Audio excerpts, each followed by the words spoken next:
importance of living every day to the max. Yeah, and that's embodied in the idea because the Parsha is about the death of Sarah, and yet what is it called, Rabbi? The life of Sarah, right. The life of Sarah. Exactly. Wow. That's the whole thing. So just to back up for a moment for all of our viewers and listeners who might be wondering why in the world we plunged into this subject right away, the subject that we couldn't even pronounce the word, because this Torah portion, which begins in Genesis chapter 23, is called Chayei Sarah, which means the life of Sarah.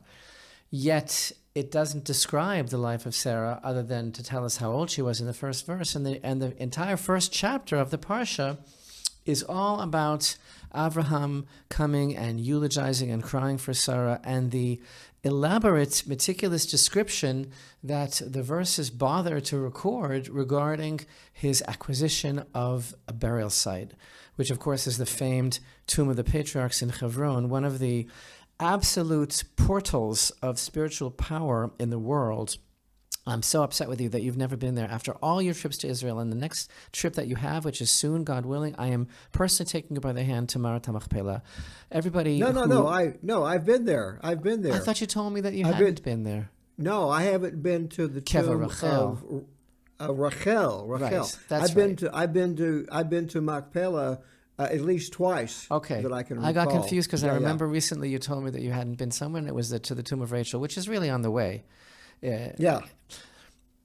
It's a very, very overwhelming spiritual feeling there. I apologize. I thought I got confused. That's okay. It's an age issue. It's an age issue, you know. Yeah.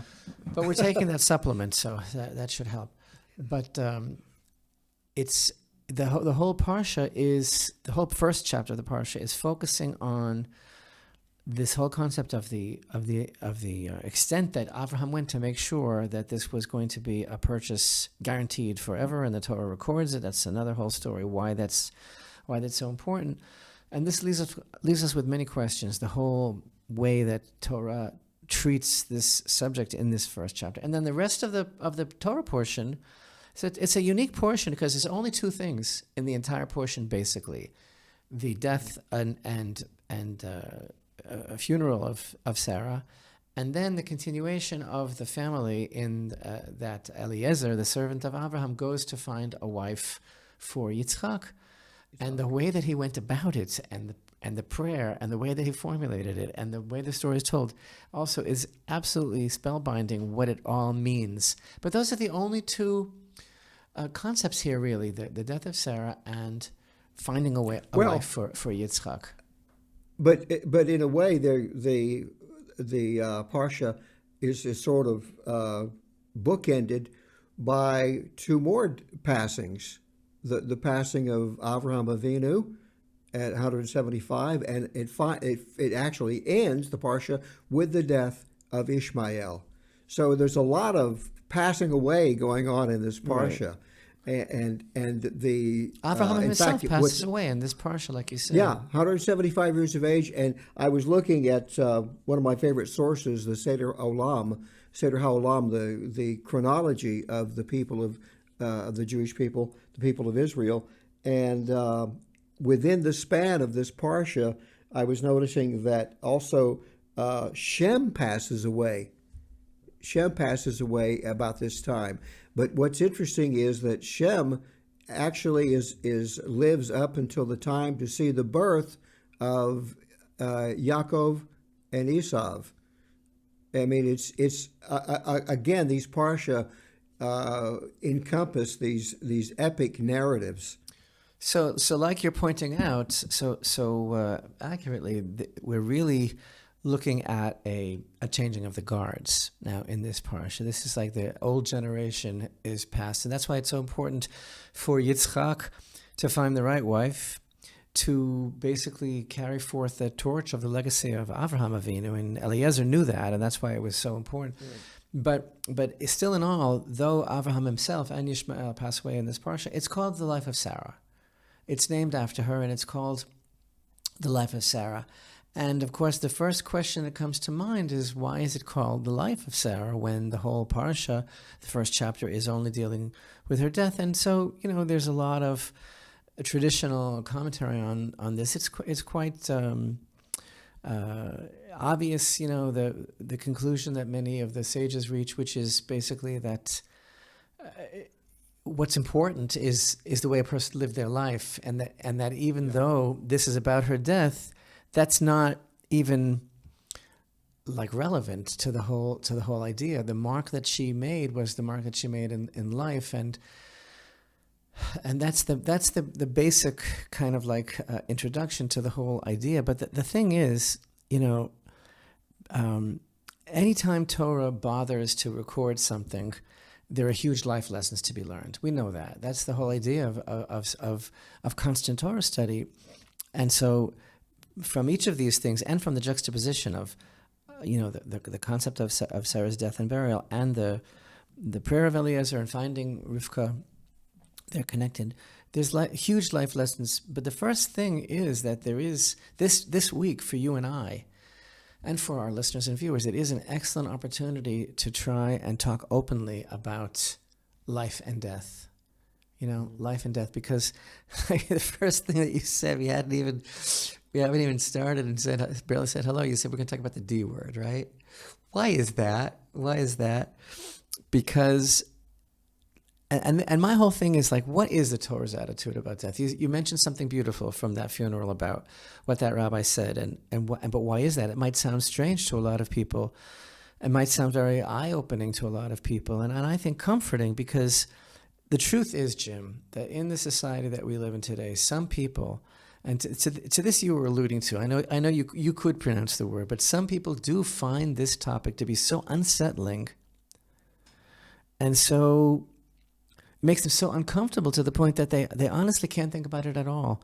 And some people really don't even say the word, because it throws them into such a deep funk, an existential dilemma, And the first thing is that the name of the Parasha, Chayei Sarah, the life of Sarah, when it doesn't talk about her life at all, but it talks about her death, is a signal of a life well spent. That's really the whole secret that we learn here about Sarah's life. And by the way, we spent so many weeks now talking about Avraham, but the truth is that Sarah was a greater prophet than Avraham. Right. And Hashem told him so. Hashem said to him, listen to Sarah, your wife. And that's a whole nother topic of the fact that behind a good man is the woman who is literally representative of the Shekhinah, of the divine presence in the home. But Sarah was absolutely the powerhouse of the home. And they were, by the way, a really excellent couple. But one of the things about this Torah portion that stands out so much, and again, one of the reasons why I think this is such an important opportunity for us to talk about life and death, what each one is because how many generations are we at now? From Adam, right? It was 10 generations from Adam to Noach, and then another 10 generations from Noach to Avraham, right? A lot of people have come and gone until now. A lot of people have lived and died. And I assume that a lot of people have been buried. And I assume that a lot of tears were shed over a lot of people, and many of them were righteous in their way. But not one of them is mentioned. So there's this principle that we always enjoy finding and noticing and talking about, because it's very deep. Principle that the first time something is mentioned in the Torah, that's where all of its secrets are revealed. And we find this all the time. When something happens for the first time, that is like the root of that concept in the Holy Torah. And so here we have a number of firsts. It's the first time that someone is crying over their dead. Avraham comes to cry for Sarah. It's the first time that someone is eulogizing. And it's even the first time that we have the record of someone acquiring a bona fide burial place. It's the first time. And again, when you take that in conjunction with the fact that the parsha is called Chayei Sarah, which is the life of Sarah, then we begin to understand that what's resonating for us here is what a powerful, special person she was, and how that's what's important. That's what's radiating from the parsha. And so, yeah, I guess a lot of people died and were buried, and they were important and they were cried over, but it wasn't mentioned. It wasn't mentioned because Sarah seems to have been a revolutionary figure. And so obviously whatever is characteristic in her life, whatever was manifest for us to learn from, that's where we should be focusing on her life, because that is the first death that's actually recorded with these details. So there are huge lessons here. So I wanted to say, because you mentioned earlier, the two themes in this week's Torah portion are actually bound up, because first of all, it's the ultimate chesed. You know, Avraham and Sarah were all about chesed, and she was his partner in that. And the ultimate chesed is basically taking care of the dead. It's called chesed shel emet. It's called the kindness of truth, because you can never be paid back for it, right? So kind of like the crescendo of all of the kindness that we've been learning about and talking about for a while now is basically in Sarah's burial and taking care of her needs, to make sure that's done properly. But then there's another idea also in this transition from, like you were talking about, the legacy and the next generation and the continuation. There's a beautiful verse at the end of the Parasha which says it all. And it's in the end of chapter 24. The last verse of that chapter reads, "The servant told Isaac all the things he had done. And Isaac brought her into the tent of Sarah, his mother. He married Rebekah. She became his wife, and he loved her. And thus was Isaac consoled after his mother." And that's really the connection, you know. This is the continuation. Well, with apologies to all of our audience, in case the subject was too heavy, but I don't think it was dark in any way.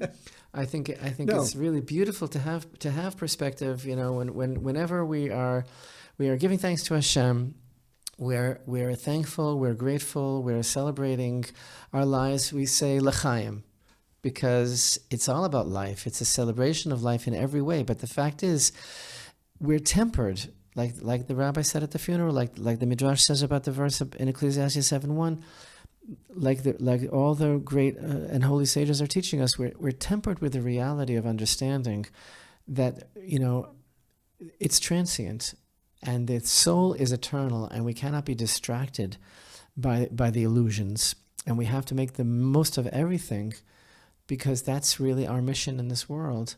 And it's not something to be in any way downcast about. On the contrary, every moment that we're alive, we want to live for the fullest. But that doesn't. And by the way, when I said earlier about living it up, I don't mean that people shouldn't have a good time. I don't mean that people shouldn't celebrate within reason. I just mean that the main goal of our lives in the world as creations of Hashem, created in the divine image, is to realize that we're carrying something very special and holy, and to make it shine, and to, with the time that we have, it's all a loan, it's all a gift, and we want to make the most of it, so that we sanctify Hashem's name and deserve the trust that He's put in us. So we want to wish our audience a life-filled week of joy, good health, safe and sound, and good news.